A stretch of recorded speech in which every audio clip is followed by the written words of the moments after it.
Hey guys, Desolator Magic here, and you might have seen this floating around, and everybody's opinion is, yes, this does appear to be legitimate.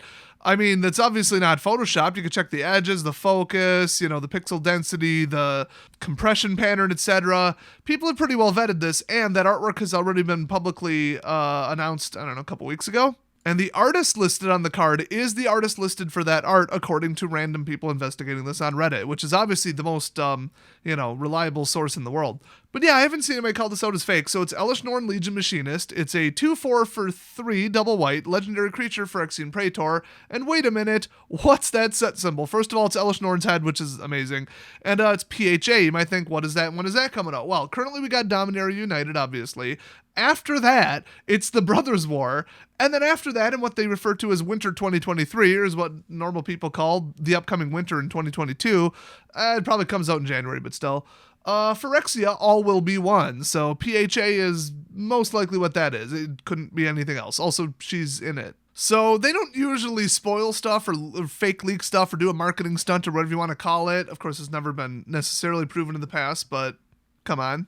But yeah, when they do it, they don't usually do it this far ahead, especially with this broken of a card. So you might have already read it, but if you haven't, Vigilance. And whenever another creature enters the battlefield under your control, creatures you control get +1/+1 until end of turn.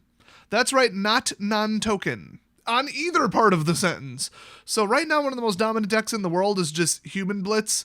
It wins on like turn 5 or 6 usually. It's pretty out of control. And stupid gimmicky go-wide decks are one thing, and you can't really phase everything out without playing blue. So usually those decks are a gimmick, and they're one board wipe away from losing. And there were a lot of board wipes in the meta. There still are. Not quite as many, but there still are. And all the popular board clearing cards take quite a bit of mana right now, so you can just blitz past it. And there's also another like turbo fast, actually like 3 different versions of red-based decks. So they got to do something about that, because if you can't even play a deck because you're busy losing on your turn 3, their turn 4, then it doesn't matter what you build, it doesn't matter what you play, and that's just going to be the number one. It's going to ruin every tournament. You can't let stuff that fast be reliably competitive in Standard. And if people aren't playing humans or red blitz, they're playing mono black, because they decided to give black the ability to destroy enchantments, and that has turned around to bite them so hard. I don't know why they haven't banned it. They got to start banning stuff right now, because people are like, oh, rotation. Watsy, you have a tiny little window of time where people come back and they're like, well, I guess I'll try it. A lot of the stuff that I hated cycled out. I'll take a shot at it. And if they see this, they are right back out. They aren't going to give you a penny. They aren't going to give you an hour of their time. You are going to lose mountains of money for an entire calendar year if you don't start doing something about this right now. You should have done something about it before rotation. You should have known which cards are problematic. It should have been painfully obvious. So what has to go? Halana and Lena, Mr. Bouncy Boy Krabs, Shakedown Heavy, Hallowed Haunting, Toxrill is pretty annoying, Liliana of the Veil, that was a mistake, Tenacious Underdog, and Arcane Bombardment, just for starters. You can't let any of those still be in the game. They are individually too powerful. And that doesn't even get into, like, the little side cards that are just taking a deck and making it a little too good. Those are standalone cards that are problematic inherently, no matter what you put them in.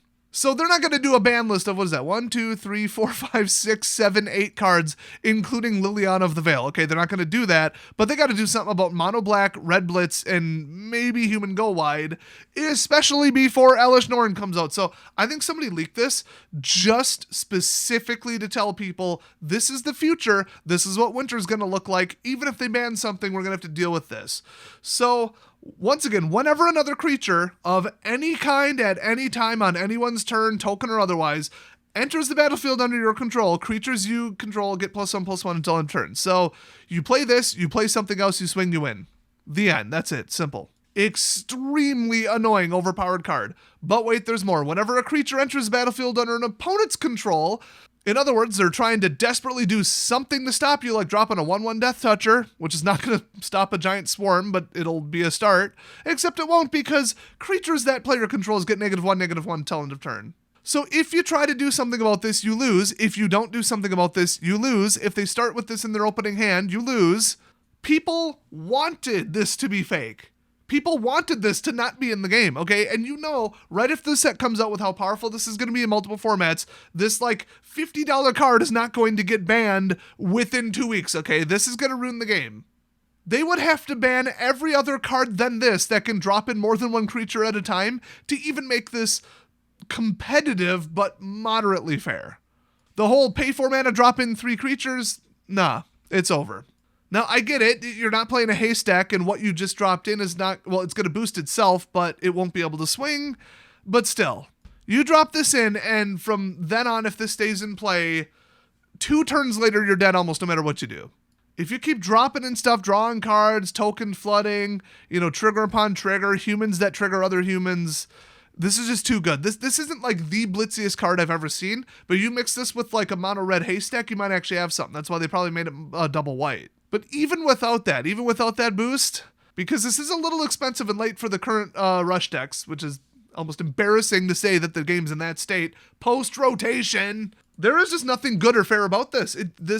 At least it can't be cloned. Is that a thing? They only made this legendary because it's an individual character and that's their rule.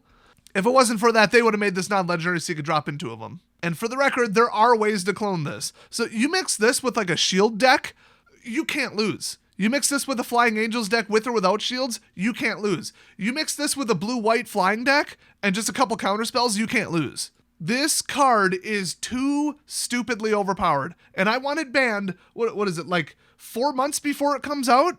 People online are losing their minds over this. This ain't just me, okay? It's been 10 years, I know how to assess cards, but I guess if you're not going to take my word for it, go look on Reddit and Twitter and everywhere else where this leaked, and see what people have to say about this. You're going to find some clueless, power monkey idiots who don't even play standards like, yes, finally a powerful card. This is so good. I'm going to put it in my deck. Woo, you guys you need to play around it. But those people are clueless, or they're just trolls, or they're in denial, or they're new to the game. So yeah, if this doesn't make you want to quit Magic at this point, I don't know what will. I've been playing it as minimally as possible. I thought post-rotation, let's hit it hard. Let's build 3 decks. I have one overpowered as all hell deck, and the other 2 don't stand a chance in hell against the meta right now. They're solid, good, middle speed decks, but they're just a terrible, terrible match for the power level right after we lost 50% of all legal cards. Not a good sign. 2023 is going to be the worst year for Magic ever, and I really thought they were going the right direction. And Dominaria United did go in the right direction, but we've got too many remnants of stupid broken crap.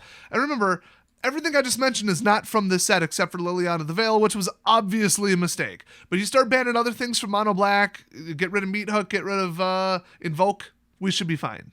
I think white could stand to lose some Planeswalkers too, but a lot of them are 4 or 5. You can maybe play around that. But something needs to be done about Red Rush. Something needs to be done about definitely Mono Black. And I'd like to see something done about, Go Wide Human Rush before this pile of crap comes out. So, man, I don't even know what else to say about this. Leave your comments down below about what you think about this absolute disaster of a card. And I guess I can't necessarily, within the rules, congratulate somebody for showing us what the future is going to look like and give us a heads up and sticking it to WotC, because I don't agree with people leaking stuff because it's just cringe lords, or a marketing stunt. But if this was their intention was, hey guys, look how overpowered the game's going to continue to be, well then I might have a more nuanced opinion. So thanks for watching, everybody, and I'll see you guys next time.